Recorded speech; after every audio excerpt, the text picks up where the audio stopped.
Hello friends, आप सब कैसे हो। आशा करती हूँ आप सब अच्छे हो, मस्त हो, लाइफ को अच्छे से एंजॉय कर रही हूँ। आज की हमारी स्टोरी है सुपर लेडी अनिका की। एपिसोड 1753 से लेकर 1754 तक। बिना किसी देरी के वीडियो को स्टार्ट करते हैं। कोई गलती हो उसके लिए दिल से सॉरी, दिल से सॉरी। Video start. आगे आशा मारवा थी और बच्चे थे, उनके साथ साथ रोहित और अनिका थे।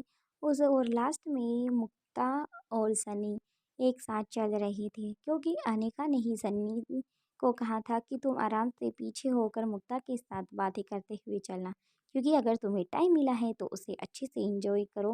भाई तुम्हारी लाइफ है, तुम्हारी होने वाली बीवी है। अनिका की बात पहले तो सन्नी को अच्छी नहीं लगी, लेकिन बाद में सन्नी को अच्छी लगी और उसने अनिका की बात को सहमति से मान लिया और मुक्ता के साथ पीछे होकर चलने लग गया। कुछ टाइम बाद ही पैदल चलते रहे और 8 से 9 मिनट का टाइम हो गया था, तो वो सभी उसी जगह पर पहुंच गए जहां पर अक्सर आशा मारवा आया करती थी। वहाँ पर आराम से बैठ जाते हैं और अच्छे से हर चीज़ों को देखने लग जाते हैं, क्योंकि वहाँ पर जो प्लांट्स आशा मारवा के ख़राब हो जाते थे तो वो वहाँ पर उन्हें छोड़ कर जाया करती थी। लेकिन जितने भी फ्लावर्स उसने छोड़े थे उनके जो फूल थे वो झड़ कर वहाँ पर गिरे होंगे और वहाँ पर बहुत सारे छोटे छोटे नए नए पौधे उग कर उन पर फ्लावर्स आ चुके थे। ये देखकर तो आशा मारवा काफ़ी खुश नजर आ रही थी।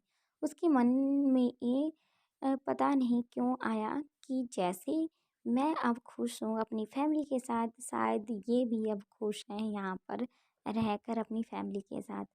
तभी सभी इधर उधर बैठ जाते हैं और बातें करने लग जाते हैं। बच्चे आराम से खेलने लग जाते हैं। तभी रिया कहती है मुझे नीचे नदी की तरफ जाना है, लेकिन अनिका मना कर देती है। तभी रोहित कहता है कि ठीक है, मैं तुम्हारे साथ चलता हूँ, तो चलो। रिया का हाथ पकड़कर रोहित मारवा आगे की तरफ बढ़ जाता है। साथ ही दोनों बच्चे भी आगे की तरफ आ जाते हैं। तीनों बच्चे और रोहित आराम से पानी की तरफ चले जाते हैं।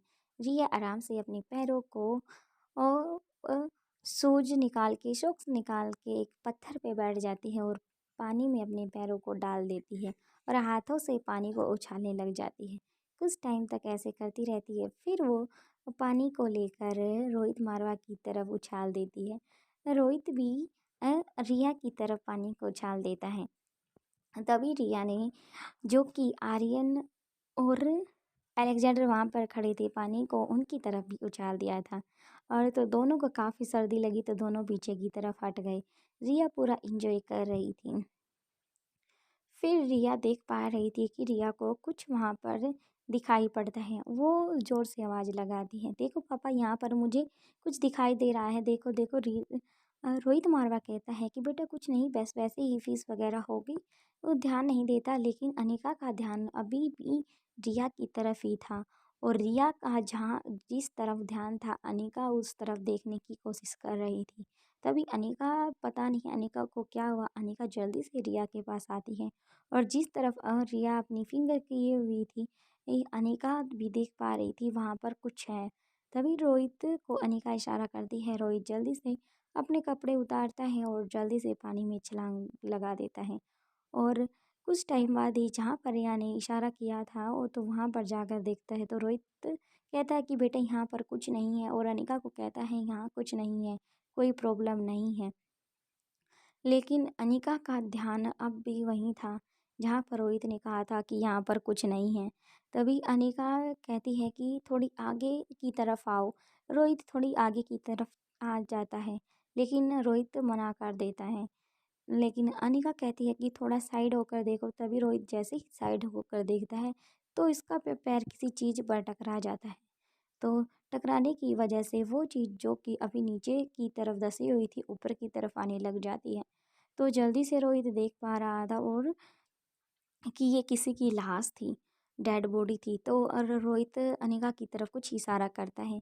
अनिका समझ जाती है। अनिका आशा मारवा और सनी को कहती है कि बच्चों को लेकर ऊपर की तरफ बढ़ जाओ। आशा मारवा तीनों बच्चों और सनी के साथ ऊपर की तरफ चली जाती है। और क्योंकि वो उस जगह को अनिका चाहती थी कि बच्चे ऐसी चीज़ों को ना देखें तो ही बेहतर होगा। तभी रोहित जल्दी से जो उसके कान में ब्लूटूथ लगी हुई थी उससे किसी को बोलता है। वहाँ पर काफ़ी गार्ड्स आ जाते हैं जो कि आसपास के एरिया में फैले हुए थे। जल्दी से उस डेड बॉडी को रोहित की हेल्प के साथ बाहर निकालते हैं। और रोहित बाहर आ जाता है।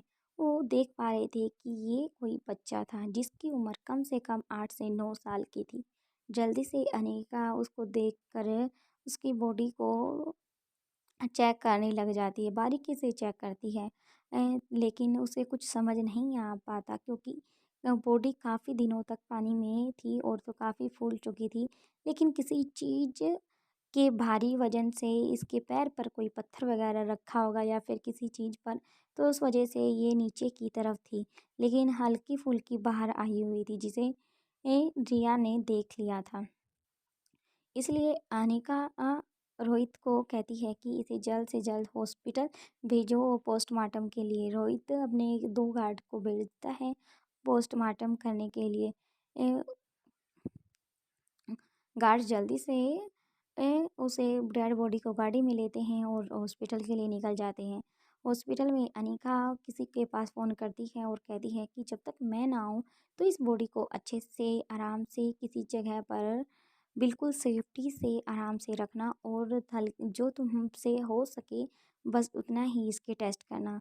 दूसरी तरफ से यस में आंसर अनिका को मिलता है तो अनिका वापस अब रोहित मारवा के साथ ऊपर आ जाती है। तभी जो बाकी के गार्ड्स थे रोहित मारवा उन्हें वापस से छुपने के लिए बोल जाता है और बाकी के जो गार्ड्स बच गए थे सभी वापस आप अपनी जगह पर छुप जाते हैं।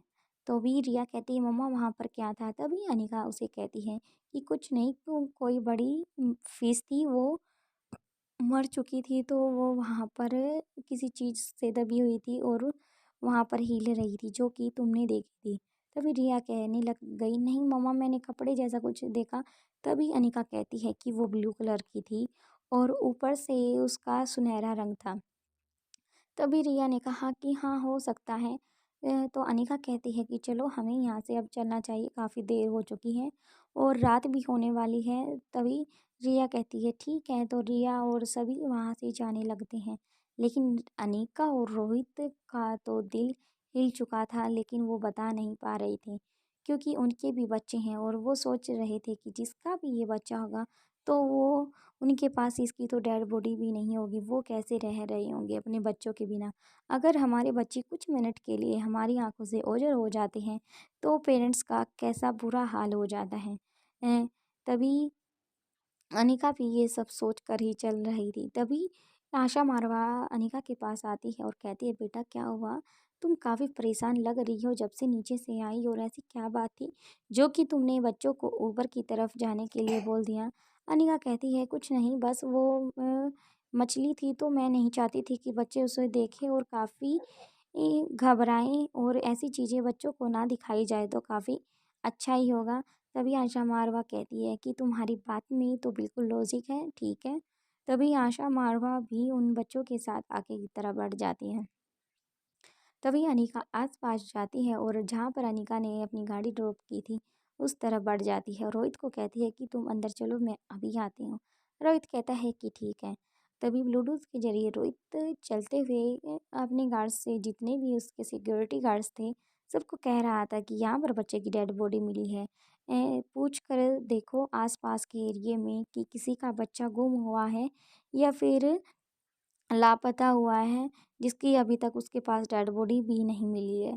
तभी वो जितने भी उसके गार्ड थे ओके कह देते हैं और फ़ोन कट कर देते हैं। रोहित अंदर की तरफ बढ़ जाता है। अनिका उस घर में जाती है, के विला में जाती है जहाँ पर गाड़ी ड्रॉप की थी।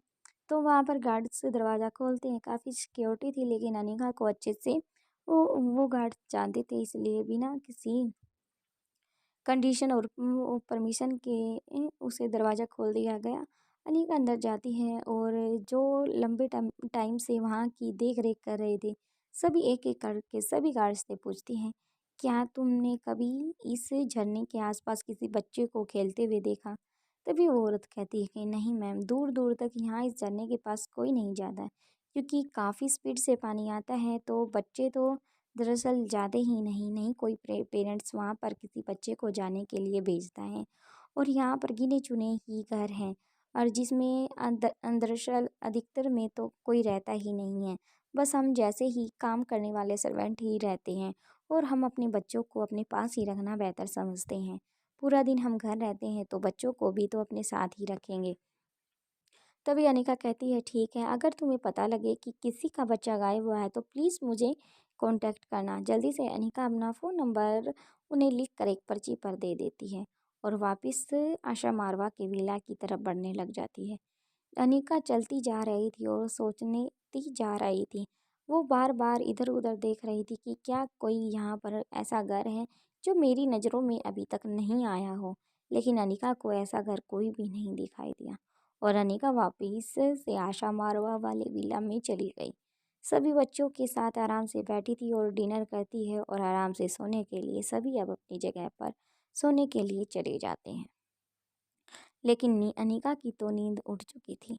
रोहित भी समझ चुका था कि अनिका की नींद जा चुकी है और क्योंकि खुद रोहित की नींद उड़ चुकी थी तो अनिका की कैसे नहीं उड़ेगी।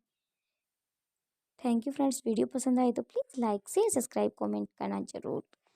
देखते हैं नेक्स्ट स्टोरी में किसकी थी वो लाश, कौन है उसके पेरेंट्स और क्या हुआ था उस बच्ची के साथ। Thank you friends.